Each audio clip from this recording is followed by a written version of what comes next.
नमस्कार, मैं रवीश कुमार। पुणे में राहुल गांधी का कार्यक्रम पॉलिटिक्स की उस भाषा को बदल गया जो बदलना चाह रही है, बदलना चाहिए भी, मगर बदलने का रास्ता नहीं मिल रहा। जंतर मंतर पर आई लड़कियों पर गाली के नाम पर हमला किया गया। राहुल गांधी ने उसका जवाब अब दिया है, पुणे में दिया है। जिस तरह से दिया है उसे जानने के लिए आपको हमारा वीडियो अंत तक देखना होगा। जंतर मंतर पर प्रदर्शन के बाद रुचिका शर्मा नाम की लड़की को गोदी मीडिया ने कितना धमकाया, माफी तक मंगवाई गई। रुचिका की मां तक को माफी मांगनी पड़ी। प्रधानमंत्री मोदी माफ करने की खानापूर्ति करते हुए खुद को ही विक्टिम की तरह पेश कर गए। राहुल गांधी ने उसी दोहरेपन का पर्दाफाश कर दिया कि लड़कों का गाली देना स्वीकार्य है और लड़कियों का गाली देना अशोभनीय या नहीं चलेगा। एक तरह से राहुल गांधी गाली के नाम पर टारगेट की जा रही लड़कियों के साथ खड़े हो गए। बता गए कि गालियां आसमान से नहीं आई हैं, इन्हें इसी समाज ने पैदा किया है। स्त्रियों के खिलाफ हिंसा के लिए स्त्रियों ने जब उसे हथियार बना लिया तो मर्दों के समाज को दिक्कत हो गई। भारत की मुख्यधारा की राजनीति में इस तरह की भाषा मौजूद नहीं थी। समाजशास्त्रियों के पास थी, सोशल मीडिया में नारीवादी सोच के लेखक लेखिकाओं के पास थी, मगर राहुल ने उन्हीं की भाषा को बेहद रचनात्मक तरीके से राजनीति की मुख्य धारा के केंद्र में ला दिया है। राहुल गांधी ने बीजेपी के नेताओं के बयानों के सैंपल दिखाकर बता दिया कि महिलाओं को गाली देने वाले, उन्हें कंट्रोल करने की भाषा बोलने वाले उनके हिमायती कभी नहीं हो सकते।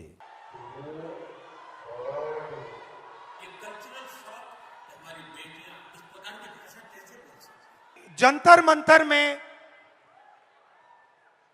गालियां लड़कों ने भी दी और लड़कियों ने भी दी, बट प्रधानमंत्री कह रहे हैं कि गाली देना कल्चरल शॉक लगा हमें क्योंकि लड़कियों ने गाली दी। लड़के गाली दे तो कोई प्रॉब्लम नहीं है, उनके लिए अलाउड है, मगर अगर लड़की गाली दे तो कल्चरल शॉक है, शोभा नहीं देता। मोहन भागवत जी कहते हैं कि इंडिया में रेप होता है और भारत में रेप नहीं होता है। खट्टर जी कहते हैं कि 80% रेप महिला के कारण होते हैं। तो ये एक माइंडसेट है और ये इस माइंडसेट से लड़ाई चल रही है। माइंडसेट क्या है कि लड़की की एक जगह है, वो पिंजरे में बंद होनी चाहिए, उसका कंट्रोल रहना चाहिए, उसको काम नहीं करना चाहिए और लड़कों को फुल फ्रीडम मिलनी चाहिए। वो जो भी करना चाहे करें, गाली देनी है गाली दें, काम करना है काम करें। ऐसा हिंदुस्तान हम नहीं चाहते। हम न्याय चाहते हैं, सबकी रिस्पेक्ट होनी चाहिए, सबकी रिस्पेक्ट होनी चाहिए, लड़कों की होनी चाहिए, लड़कियों की होनी चाहिए। और ये जो आपके दिल में है, जो डर है, इसको जल्दी से जल्दी मिटा देना चाहिए हमेशा के लिए। तो आइडिया क्या है? ये जो महिलाएं हैं, जो लड़कियां हैं, ये हिंदुस्तान की स्ट्रेंथ है। आप इस देश की फाउंडेशन हो, आप इस देश के फ्यूचर हो। आपको पेट्रियार्की दबाती है, डराती है, धमकाती है, कंट्रोल करती है। मिलकर इस पेट्रियार्की को खत्म करना है। Smash the patriarchy. And my message to you, simple message, be loud, be proud and fight for your space in society. ये पुणे के कार्यक्रम का आखिरी हिस्सा था, लेकिन राहुल की यह तस्वीर उस पूरे डिबेट का जवाब है जिसमें लड़कियों को गाली देने के नाम पर अटैक किया गया। संस्कृति के विरोध में उन्हें खड़ा किया गया तो राहुल गांधी ने उसी संस्कृति की सच्चाई को सबके सामने खड़ा कर दिया। जिन लड़कियों के साथ राहुल मंच पर तस्वीर खिंचा रहे हैं, उन लड़कियों ने 1 घंटे के कार्यक्रम में अपनी बात बताकर देश को दिखा दिया कि इस समाज में उनके वजूद का दमन करने वाली मशीनरी भी किसी गाली से कम नहीं। हर दिन हिंसा के नाम पर लड़कियां इस गाली का सामना कर रही हैं। राहुल गांधी ने पुणे की सभा की शुरुआत उस सवाल से की जिस पर बात संपादकीय पन्नों पर होती है, मगर पहले पन्ने की पहली खबर के रूप में नहीं। लड़कियों को कंट्रोल कौन कर रहा है, उन्हें कंट्रोल करने के तरीके क्या हैं, क्यों लड़कियां मर्दों के कंट्रोल से बाहर आना चाहती हैं और आना चाहिए। इस मामले में राहुल गांधी का कार्यक्रम कोटा, देहरादून और प्रयागराज से काफी अलग हो गया। पुणे की सभा में केवल लड़कियां मौजूद थीं, उनकी दुनिया थी, उनके नजरिए से दुनिया के किस्से थे। लड़कियों ने जिस तरह के अपने अनुभव बताए हैं, जिस तरह से बताए हैं, भारत की राजनीति उस पर बात करने से कतराती रही है। आज लड़कियों के साथ होने वाली हर दिन की हिंसा को बात करने के लिए राजनीति का एक बड़ा दरवाजा खुला है। भारत की राजनीति में बहुत दिनों बाद लड़कियों से इस तरह बात की गई है कि उनकी सुरक्षा की चिंता के नाम पर कंट्रोल करने का यह जो ढांचा बनाया गया है, जो दिखता नहीं है, उसे तोड़ने का टाइम आ गया है। राहुल गांधी लड़कियों के जरिए उसी कंट्रोल सिस्टम की बात करने लगे जो तरह तरह से समाज में उनके जीवन के पीछे मौजूद रहता है, पीछा करता रहता है और उनकी संभावनाओं को कुचलता रहता है। So, we came up with an interesting word, control. Do you feel that society tries to control you, men try to control you in everything that you do? So,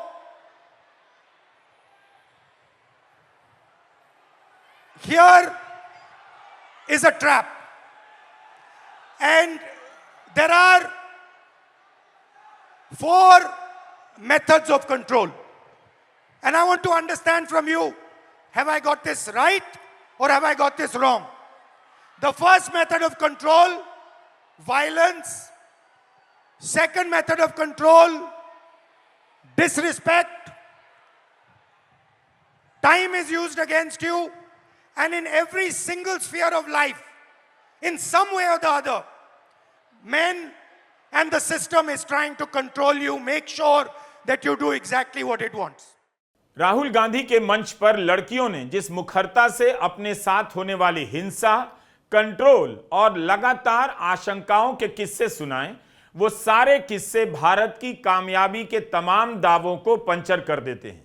मुख्यधारा की राजनीति में कब बैड टच, किसी अनजान के छूने की आशंका और डर को लेकर इस तरह से बात हुई है, आप जरा याद कीजिए। मैं भिवंडी से आती हूँ और मैंने देखा है भिवंडी में नॉट ऑल बट कुछ पेरेंट्स तो ऐसे हैं जो सिर्फ अपनी बच्चियों को इस वजह से नहीं पढ़ा रहे क्योंकि वो लड़कियां हैं। उनको यही बोला जाता है कि अरे तू लड़की है, पढ़कर क्या करेंगी।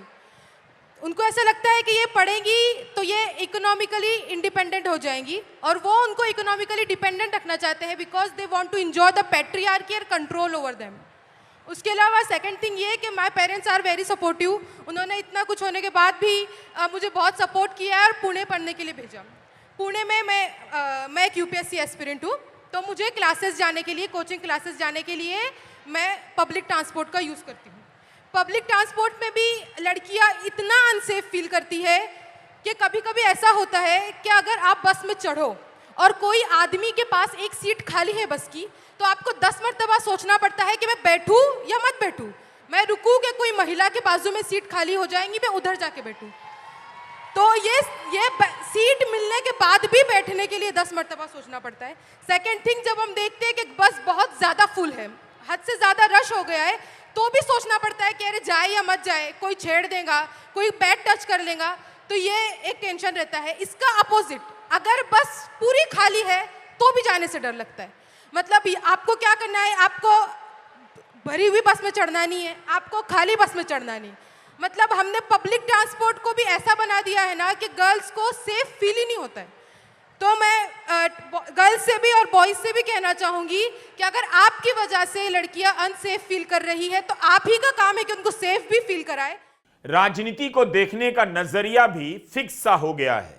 प्रधानमंत्री मोदी ने कुछ कहा है तो राहुल गांधी का जवाब क्या होगा, नेता प्रतिपक्ष ने कुछ कहा है तो प्रधानमंत्री मोदी का जवाब क्या होगा।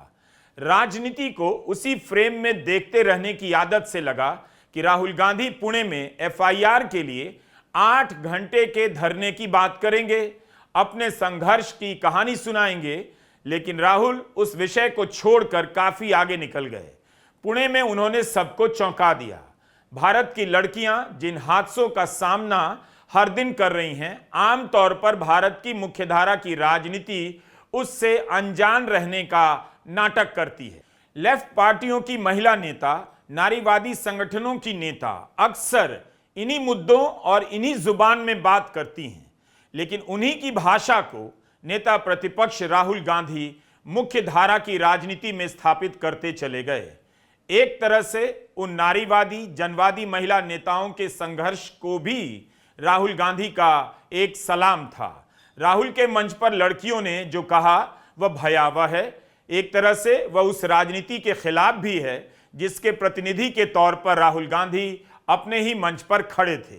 राजनीति के अनुभवी जानकार ही बताएंगे कि कब उन्होंने राहुल गांधी के स्तर के नेता के मंच पर लड़कियों को अपने साथ होने वाली हिंसा पर इस तरह बात करते हुए सुना है या देखा है। राहुल गांधी ने अपनी पार्टी के दरवाजे को भी तोड़ दिया, जिसके मंच पर ऐसी आवाजों को पहुंचने में कई दशक लग गए। और उन्होंने हमें छेड़ा, लिटरली मतलब पास आ रहे थे और ऐसे कमर को हाथ लगाना और हाथ लगाने के लिए आ रहे थे, तो मैं बहुत ज़्यादा डर गई कि ये क्या हो रहा है। तो उस टाइम पे समझ में नहीं आ रहा था कि मैं क्या करूं, तो मैं भाग गई। तो मैंने अपने पापा से कहा। आपकी फ्रेंड भी भाग गई? हाँ, मेरी फ्रेंड मुझे छोड़ के भाग गई। तो क्या हुआ, मैंने अपने पापा से कहा कि पापा मेरे साथ ऐसा ऐसा हुआ। तो वो हमारे साइड वाले गांव के लड़के थे। तो पापा ने क्या कहा कि हम कंप्लेन करेंगे, पुलिस स्टेशन में कंप्लेन करेंगे, लेकिन मैं नहीं आऊँगा, मम्मी को लेके जाओ। तो मैं मेरी मम्मी को लेके गई। क्यों? क्योंकि पापा का मतलब ऐसा वो सोचते हैं कि तुम एक महिला हो तो तुम्हारी माँ जितना तुम्हें जानती है उतना मैं नहीं जानता। तो जब एक लड़की पर बात आती है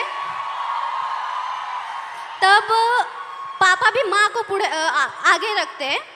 तो हम पुलिस स्टेशन गए और कंप्लेन की और उनको शिक्षा मिली। उनको बहुत मारा गया, पीटा गया। उनको मारा? हाँ, उन लड़कों को मारा गया, पीटा गया। उसके बाद ना कि मेरे घर वाले, मेरा पूरा गांव मेरे अपोजिट खड़ा हुआ कि ये लड़की है और इसके साथ ऐसा ऐसा हुआ है, तो इसे पढ़ाओ मत, इसे घर में रखो और पढ़ाओ मत, क्योंकि इज्जत चली गई। तो इज्जत चली गई? हाँ। तो पापा ने कहा कि नहीं, मैं मेरी बच्ची को पढ़ाऊंगा। और उन्होंने मुझे पढ़ाया, बल्कि पुणे में भेजा। और मैं बहुत ज़्यादा डरी हुई थी कि मेरे साथ ऐसा ऐसा हुआ था, तो अब पुणे में भी वैसा ही ना हो। तो मैं 2022 में पुणे में आई। तो जब मैं लाइब्रेरी से आई हॉस्टल में, तो बस PMPL में बहुत ज़्यादा भीड़ थी और मैं गिरने वाली थी। तो एक लड़के ने मेरा हाथ पकड़ा, मुझे खींचा और स्टेबल किया। और आगे एक महिला खड़ी थी, उसके बीच में मैं, और आगे मेरे पीछे वो लड़का खड़ा था। तो लिटरली उस लड़के ने मेरी कमर के इस कोने से लेकर इस कोने तक में हाथ लगाया और मुझे पीछे खींचा और मैं डर गई। मैंने तुरंत में पीछे मुड़ी और उसके कान के नीचे बजाया। और वह सिचुएशन ये थी सर कि वहाँ पर जो लड़कियाँ थी वो कुछ नहीं बोली। और अब जब मैं स्टेबल हुई कि अब नहीं, मेरे साथ ऐसा नहीं होगा, तो अभी रिसेंटली पिछले वीक में मैं अपने घर से वसई से पुणे आई। पुणे स्टेशन से ट्रेन पर मैं उतरी और वहाँ पर एक ड्रंक आदमी था, वो सामने से आया और लिटरली मेरे यहाँ पर ब्रेस्ट के नीचे छुआ उसने। तो मैंने उसके हाथ को पकड़ा और उसे मारा। वहाँ भी महिलाएं थी, वहाँ पे भी लड़कियाँ थी, महिलाएं थी, लेकिन वहाँ भी उन्होंने कुछ नहीं बोला। मतलब ऐसी सिचुएशन है हमारे इंडिया में, महाराष्ट्र में, कि लड़की के साथ ऐसा होता है तो भी कुछ लड़के होते हैं, लड़कियां होती है, वो अपने बहनों की तरफ नहीं बोलती। इसका क्या जवाब है? कौन जवाब देगा, सरकार या समाज? पुणे में राहुल गांधी समाज से लड़ते रहे और आखिर में सरकार पर भी पहुंच गए। उसे चलाने वालों की सोच और भाषा की भी बात कर गए। राहुल ने लड़कियों से कहा कि अपनी बात कहो, पॉलिटिकल बात मत कहो। मगर लड़कियों की एक एक बात पॉलिटिकल थी। उनका भोगा हुआ भयानक यथार्थ उस पॉलिटिक्स की नाकामी को एक्सपोज करने लगा जो उन्हें महिला वोटर के खांचे में फिक्स कर देती है, सीमित कर देती है और 10,000, 2,500 खाते में पहुंचाकर लक्ष्मी योजना, बहिन योजना, अन्नपूर्णा का नाम देकर वोट लेकर चली जाती है। आर्थिक संबल देने वाली इन योजनाओं के पीछे वोट खरीदने की राजनीति भी नजर आती है। लेकिन राहुल गांधी ने लड़कियों की उन यातनाओं को मंच दिया जो कहने के लिए बेताब थीं। पुणे की सभा में लड़कियों ने जो कहा, उनकी आवाज उनके भीतर से आई आवाज थी। करोड़ों लड़कियों के साथ जो हो रहा है, जो कंट्रोल, जो डर उन्हें जीवन की दूसरी सीढ़ियों पर चढ़ने से रोकता है, उसकी बात भी तो जरूरी है। भारत की राजनीति ने पुणे की सभा से शुरुआत की है। इस मंच पर जो बोला गया, लड़कियों ने जिस तरह से कहा है, हर बयान सुनने वाले को कटघरे में खड़ा कर रहा है। मैं और एक बात कहना चाहूंगी, उससे तो आपके होश ही उड़ जाएंगे। जैसे कि हमारे ट्राइबल हॉस्टल होते, ज़्यादातर वहाँ यहाँ पुणे में गढ़चिरौली, नांदेड़, अमरावती, वहाँ से जो स्टूडेंट आते हैं वो तो हर रोज घर नहीं जा पाते। और जुन्नर, जो आंबेगांव, वो तो लड़कियाँ जाकर आती है, लेकिन वो जो गढ़चिरौली के स्टूडेंट होते वो नहीं जा पाते। तो हम दिवाली में या किस छुट्टी में गए और 1 महीने से ज़्यादा वहाँ पर रहे तो वो बोलते हैं कि आप फिटनेस सर्टिफिकेट लाए। और वो फिटनेस सर्टिफिकेट क्या होता है कि हमें हमारी प्रेगनेंसी टेस्ट की जाती है। और हम जब इस बात पे आवाज़ उठाते हैं तो वो बोलते हैं कि आपको 1 महीने में, आप शांति से सुनिए क्योंकि ये बात बहुत ही गंभीर है। मैं कहना चाहूँगी कि हम जब उनको पूछते हैं कि ये क्या है, ये क्यों करना है, तो वो बोलते हैं आपको 1 महीने में आपको जानलेवा बीमारी हुई तो, और किस संसर्गजन्य बीमारी हुई तो मैं क्या कहना चाहती हूँ उन प्रशासन को कि आपकी जो स्कूल है, जो आश्रम शाला है, प्राइवेट स्कूल है, सभी स्कूलों में जो 24 घंटे एक नर्स क्यों नहीं रख पाते। लोकतंत्र में नेता प्रतिपक्ष इसीलिए होना चाहिए ताकि जनता उसके जरिए अपनी आवाज सरकार को ही नहीं, समाज को भी सुनाए। लोकतंत्र और राजनीति एक ही तरह के मुद्दों में फंसकर रह गई है। विकास के तमाम आंकड़ों के बीच स्त्रियों के साथ होने वाली हिंसा के आंकड़े देखिए, यकीन नहीं होगा यही वह देश है जो नारी के सम्मान की बात करता है। राहुल गांधी ने संस्कृति के फर्जी खांचे को तोड़कर लड़कियों से बात करना शुरू कर दिया। अब कंट्रोल की बात करते हैं। लड़की बहुत मॉडर्न हो गई है। 60% हमारी जो लड़कियां हैं, 60% घर से अकेली नहीं जा सकती हैं। अगर घर से बाहर जाना होता है तो किसी के साथ जाना होता है। सेकंड, 45% शादी के लिए या हाउसवर्क के लिए, 45% शादी या हाउसवर्क के लिए ड्रॉप आउट करती हैं। और आखिरी, जो शायद सबसे अमेजिंग आंकड़ा है और इससे तो मैं बहुत हैरान हुआ कि इस देश में सिर्फ 8% महिलाओं के पास इंडिपेंडेंटली ओन्ड प्रॉपर्टी है। मतलब फाइनेंशियल कंट्रोल, मूवमेंट पे कंट्रोल और आप क्या करोगे उस पे कंट्रोल। क्या भारत की राजनीति इस मुद्दे पर बात करने के लिए तैयार है? बात करने से पहले बहुत सारी लड़कियों को बुलाकर उनके अनुभवों का सामना करने का साहस रखती है? क्या बीजेपी के नेता इसी जुबान में महिलाओं के बीच बात कर सकते हैं, उनकी इन बातों को सुन सकते हैं? ऐसा नहीं है कि बीजेपी की राजनीति में स्त्रियों के लिए कार्यक्रम नहीं है, कई सारे कार्यक्रम हैं, मगर वहां पर स्त्रियों की बात संस्कृति और मातृत्व के गौरव के संदर्भ में होने लग जाती है। राहुल गांधी ठीक इसके उलट बात करने लगे और उन्होंने कहा कि औरतों को केवल मां, बहन और पत्नी के खांचे में बांध कर देखना अच्छा नहीं, उन्हें यह बात परेशान करती है। राहुल ने उस मनुस्मृति का नाम लिया जिस पर बीजेपी की प्रतिक्रिया आती होगी, आएगी भी तो उसी पुराने रट में फंसी हुई आएगी। एक प्रॉब्लम है, बहुत बड़ी प्रॉब्लम है। प्रॉब्लम क्या है? प्रॉब्लम है कि whenever I speak to a man, women are put in 3 boxes. You are either seen as a daughter, as a wife, or as a mother. Now, there is nothing wrong with being seen as a wife, daughter, or mother. Nothing wrong with it. But this cannot be your only identity. It cannot be that we have brilliant women who are doing completely fascinating and different things, who are professionals, who are sportswomen, who do multiple different things, and then the only identity that they are given by our men is these 3. And notice that every single one of those identities has a relationship with a man.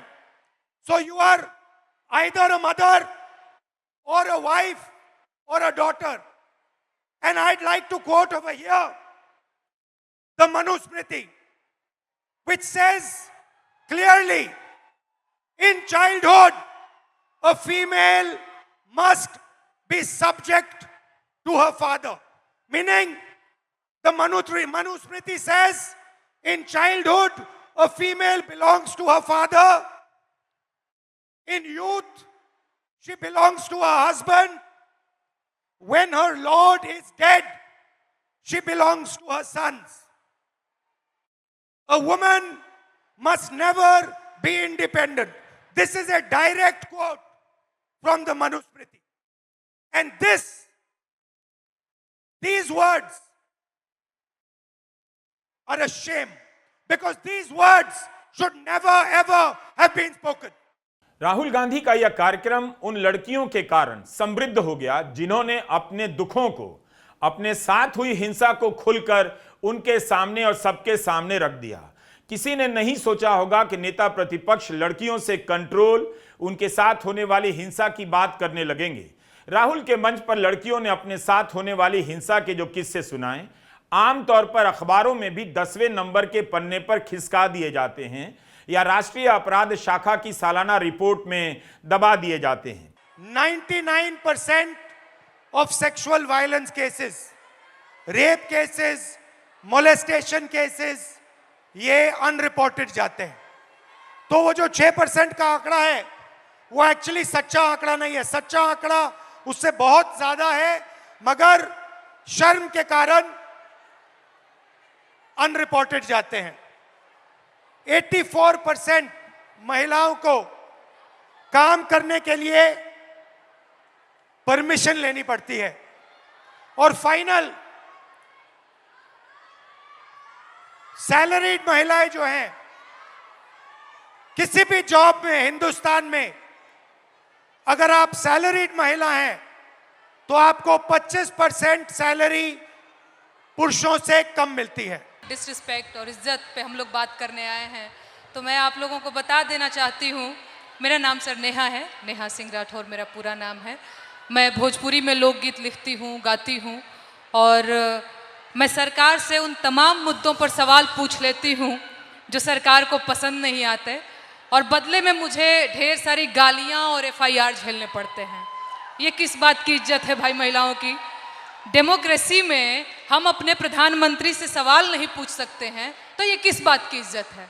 मुझे याद है sir, मैं शादी करके नई नई ससुराल आई थी और मैंने उस दौरान एक गीत गाया था यूपी में काबा, और मेरे पीछे जीप भर भर के पुलिस भेजी जा रही थी। गांव देहात के लोग मेरे हस्बैंड के बारे में, मेरे ससुराल के बारे में बहुत कानाफूसी करते थे कि बताओ कैसी लड़की ब्याह लाया है, पता नहीं कौन सा क्राइम करके आई है, ये पुलिस आ रही है। तो ये किस तरह की इज्जत है? और मैं समझती हूँ कि एक महिला होने के नाते, एक महिला होकर अगर आप समाज में नाम बनाना चाहते हैं या किसी सामाजिक मुद्दे पे मुखर होकर बोलना चाहते हैं, सर ये बहुत कठिन है। पुरुषों की ट्रोलिंग बहुत अलग तरीके से होती है, महिलाओं की ट्रोलिंग बहुत अलग तरीके से होती है। महिलाओं के लिए कुछ नहीं करना है, बस इसका चरित्र खराब है बोल दो, यही बोल दो, और इतना काफ़ी है सर, हम हतोत्साहित हो जाते हैं। वो तो अलग बात है कि मैं थोड़ी ज़्यादा ढीठ लड़की हूँ तो मैं नहीं डरती हूँ। वो सर मुझे गालियाँ दे रहे हैं पिछले 5 सालों से और कहते हैं तुझे पिछले 5 सालों से गालियाँ दे रहे, तू सुधरी नहीं। मैं उनसे बता देना चाहती हूँ कि मैं नहीं सुधरने वाली हूँ। मुझे भी सालों से गाली दे रहे, मैं भी नहीं सुधर रहा हूँ। पुणे का यह कार्यक्रम प्रतिरोध का कार्यक्रम बन गया। इसका नाम रखा गया था पिंजड़ा खोल, ब्रेक द केज। इसी से याद आया दिल्ली की उन लड़कियों के बारे में जिन्होंने समाज और सरकार की इसी तरह की बंदिशों को तोड़ने के लिए पिंजड़ा तोड़ कार्यक्रम चलाया। जब मुख्यधारा की राजनीति पिंजड़ा खोल को अभियान बना ले तो पिंजड़ा तोड़ को भी याद कर लेना चाहिए, क्योंकि जोखिम उन लड़कियों ने पहले उठाया। बेटी को एजुकेट नहीं करना है, बेटा जॉब कर सकता है, बेटी को जॉब नहीं करना है, ये माइंडसेट आता कहाँ से? I think the social norms created around कि लड़के कमा के खिला देंगे माँ बाप को, लड़कियों को तो शादी करके जाना है, तो लड़की का करेंगे क्या? मैं आगे पढ़ना चाहती थी तो मेरे घर वाले बोले कि अगर तुम्हें पढ़ना है तो अब शादी कर लो और पति के घर जाके जो करना है वो कर लो। देन आई डिसाइडेड कि नहीं, मैं नौकरी करूँगी और पढ़ूंगी।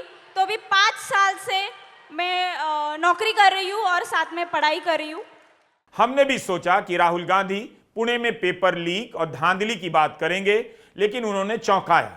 राहुल ने उन सभी धारणाओं पर बात की जिनके जरिए बहुत बारीकी से हर दिन किसी न किसी लड़की को हतोत्साहित किया जाता है, लेकिन परीक्षा की बात कैसे रह जाती। पेपर लीक को लड़कियों की नजर से नहीं देखा गया, यह बात वहां मौजूद एक लड़की ने ही सबको बता दी। हमारा सर पेपर लीक हो गया है। एमपीएससी इज अ कॉन्स्टिट्यूशनरी बॉडी और इसको दबाया जा रहा है। 22 मार्च को हमारा एग्जाम हुआ था और 20 मार्च को पेपर लीक हो गया। तो जब हुआ तो आपको कैसा लगा? बहुत खराब, हमारा तो दिल टूटा। एज अ वुमन हमें मैरिज का प्रेशर रहता है, घर वालों का प्रेशर रहता है, सोसाइटी का भी प्रेशर रहता है हमें। और जब पेपर लीक होता है तो लड़कियों पर असर अलग होता है, पुरुषों पर अलग होता है, क्योंकि आपकी डेडलाइन होती है, उनकी डेडलाइन नहीं होती है। हमारा तो पूरा करियर खत्म होने के चांसेस रहते हैं 100%। सर, राहुल गांधी संघ और बीजेपी की विचारधारा को पलटकर चले गए हैं। अब बीजेपी को बताना है कि वह अपनी राजनीति में महिलाओं को एक राजनीतिक इकाई के रूप में कैसे देखती है। बीजेपी को यह भी दिखाना है कि उसके पितृपुरुष नेता क्या महिलाओं के बीच बैठकर उनके इस तरह के अनुभवों को सुनने का साहस रखते हैं। राहुल ने कांग्रेस को भी बताया कि लड़कियों की बात इसी तरह से देखी जाएगी, पहले उनकी बात सुनी जाएगी। इस कार्यक्रम से वोट भले ना मिले, लेकिन लड़कियों ने अपने कहने की हिम्मत से इतना इशारा तो कर दिया है कि भारत की राजनीति में बदलाव की संभावना अभी मौजूद है। अरे तुम सा कोई झूठा और बेईमान नहीं है। झूठा बेईमान बोल रही हो तो समझ में आ रहा है? हो तुम सा कोई झूठा और बेईमान नहीं है, किसी एक की बपौती हिंदुस्तान नहीं है। हो जब हिंदू मुसलमान खेले खून की होली, आबिद हसन बोले जय हिंद की बोली। अब अबुल कलाम आजाद की जमीन यही है, ब्रिगेडियर मोहम्मद उस्मान यही है, अब्दुल हमीद अशफाकुल्ला खान यही है। किसी एक की बपौती हिंदुस्तान नहीं है, तुम सा कोई झूठा और बेईमान नहीं है, किसी एक की बपौती हिंदुस्तान नहीं है। लड़कियों के निजी अनुभव भारत की राजनीति के सार्वजनिक अनुभव हैं। भारत की मौजूदा राजनीति में जिस तरह धर्म के नाम पर गुंडों का बोलबाला हो गया है, धर्म और राष्ट्रवाद की आड़ में कोई पुलिस अफसर किसी दलित की आंख तक फोड़ डालता है, थाने में बुलाकर मारता है, हिंसा की उस भाषा में बदलाव चाहिए। वो बदलाव तभी आएगा जब भाषा बदलेगी, भाषा तभी बदलेगी जब लड़कियां बोलेंगी और इस तरह के अनुभवों की बात रखेंगी। पुणे की सभा का आगे और भी विश्लेषण होते रहना चाहिए। नमस्कार, मैं रवीश कुमार।